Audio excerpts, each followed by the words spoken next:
A'udzu billahi minasyaitonir rajim. Bismillahirrahmanirrahim. Assalamualaikum warahmatullahi wabarakatuh. Waalaikumsalam warahmatullahi wabarakatuh. Alhamdulillahirabbil alamin. Allahumma shalli ala sayidina Muhammad wa ala ali sayidina Muhammad. Wassalatu wassalamu ala asrofil anbiya'i wal mursalin wa ala alihi washabihi ajmain. Amma ba'd. Pertama-tama, marilah kita panjatkan puji syukur kehadirat Allah yang telah melimpahkan rahmatnya, hidayah dan taufiknya, sehingga pada pagi yang penuh dengan berkah ini kita dapat berkumpul dan kita masih diberi kenikmatan, yaitu nikmat sehat dan yang paling besar adalah nikmat iman wal Islam. Salawat dan salam senantiasa tercurah limpah kepada junjungan besar kita Nabi Muhammad Sallallahu Alaihi Wasallam beserta keluarga dan sahabat-sahabatnya yang mulia. Ibu dan bapak yang dirahmati Allah Subhanahu wa Ta'ala, alhamdulillah di pagi yang mulia ini saya akan menyampaikan sedikit materi tentang bahaya ghibah yang berkembang menjadi fitnah.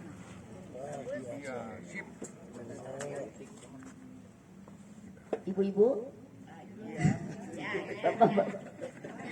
ayo ibu-ibu teh sok ngagibah.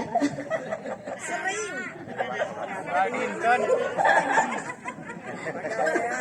Makanan keseharian.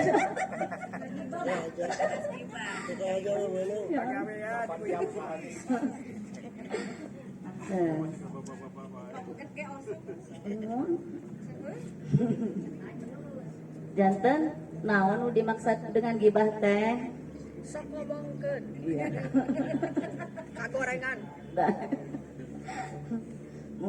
Gibah adalah perilaku yang dilakukan oleh dua orang atau lebih yang topik pembahasannya menceritakan aib orang lain, harga diri dan menjatuhkan harkat martabat orang lain yang tidak ada di hadapan mereka.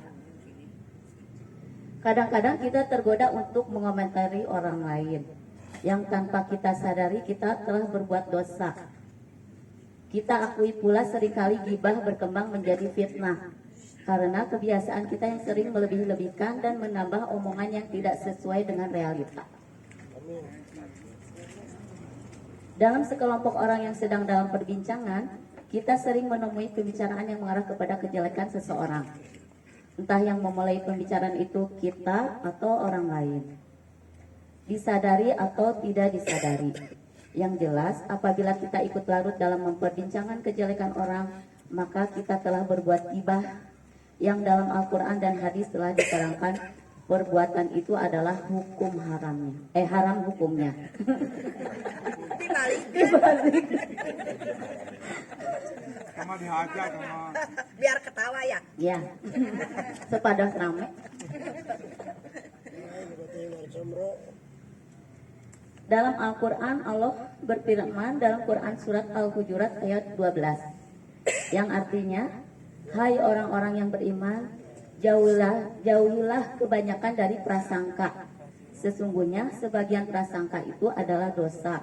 Dan janganlah kamu mencari-cari kesalahan orang lain, dan janganlah sebahagian kamu menggunjing sebahagian yang lain. Sukakah salah seorang di antara kamu memakan daging saudaranya yang sudah mati? Maka tentulah kamu merasa jijik kepadanya. Dan bertakwalah kepada Allah, sesungguhnya Allah Maha Penerima Taubat lagi Maha Penyayang. Rasulullah Shallallahu Alaihi bersabda, ghibah itu lebih berat daripada zina.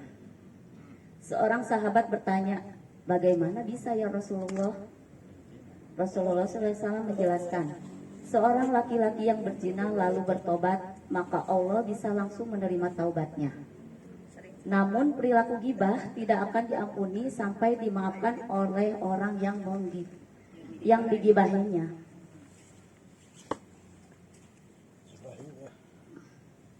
Ghibah bergunjing merupakan perbuatan membicarakan keburukan atau aib orang lain meskipun yang dibicarakan sesuai dengan kenyataan. Ibu-ibu sok eta upami di eta ghibah teh cenah wios we da eta mah kenyataan. Jadi Jadi dosa sakit.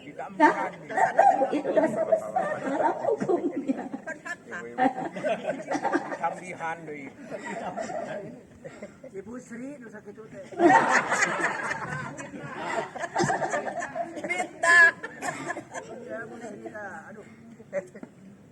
Balikin Bu Sri, tebel serudut teh. Jadi meskipun yang dibicarakan sesuai dengan kenyataan, tetapi gibah tetaplah suatu perbuatan yang zolim. Gibah merupakan perilaku zolim yang dilaknat oleh Allah Subhanahu wa Ta'ala. Siapa saja yang meninggal dunia dalam keadaan bertaubat dari perbuatan gibah, maka dia adalah orang yang terakhir masuk surga.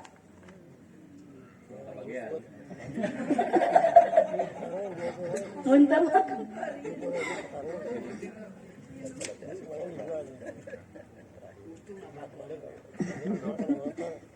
Dan siapa saja yang meninggal dalam keadaan terbiasa berbuat gibah, maka dia adalah orang yang paling awal masuk neraka.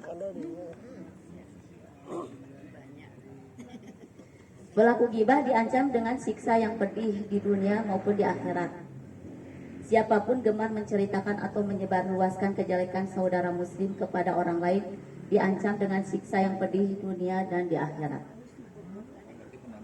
Pelaku gibah akan ditelungkupkan dengan hidungnya terlebih dahulu di neraka. Hidung. Iya, Tahan ditelungkupkan. hidungnya. Kan ini ya.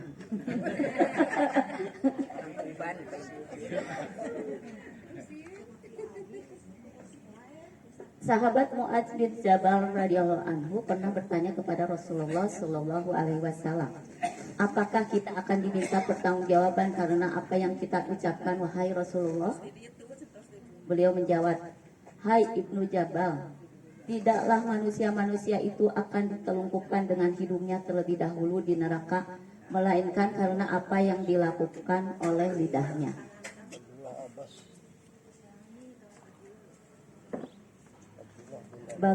Maka bagaimana sebaiknya kita menyikapi kasus yang demikian?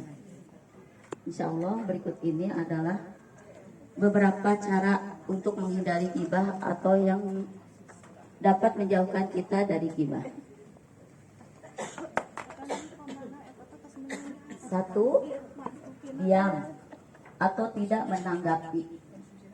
Barang siapa yang beriman kepada Allah dan hari akhir, maka hendaklah ia berkata baik atau hendaklah ia diam.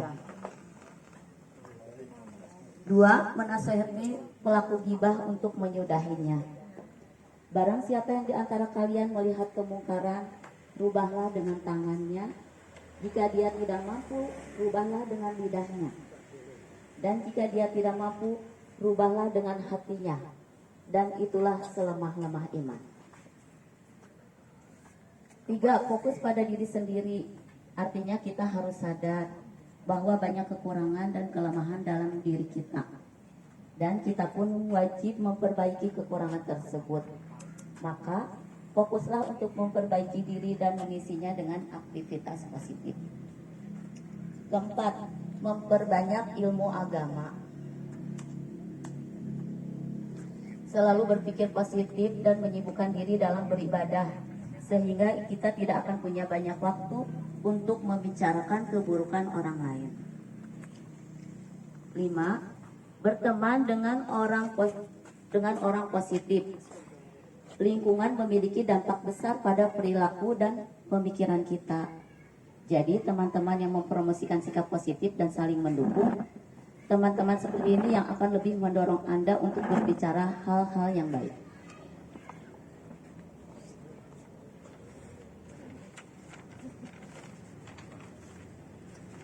Itulah beberapa hal yang dapat saya sampaikan, bahwa sesungguhnya gibah itu dilarang dan merupakan salah satu penyakit hati yang harus bisa kita usahakan untuk menyembuhkannya. Demikianlah cerita singkat yang dapat saya bawakan hari ini. Jika ada kesalahan, maka hal itu karena hilaf dan kebodohan ilmu saya. Namun jika dalam materi tadi dapat dipetik kebenarannya, maka hal itu semata-mata karena ilmu Allah. Mohon maaf atas segala kekurangan. Akhirul kalam. Wabillahi taufiq wal hidayah. Wassalamualaikum warahmatullahi wabarakatuh. Mantul.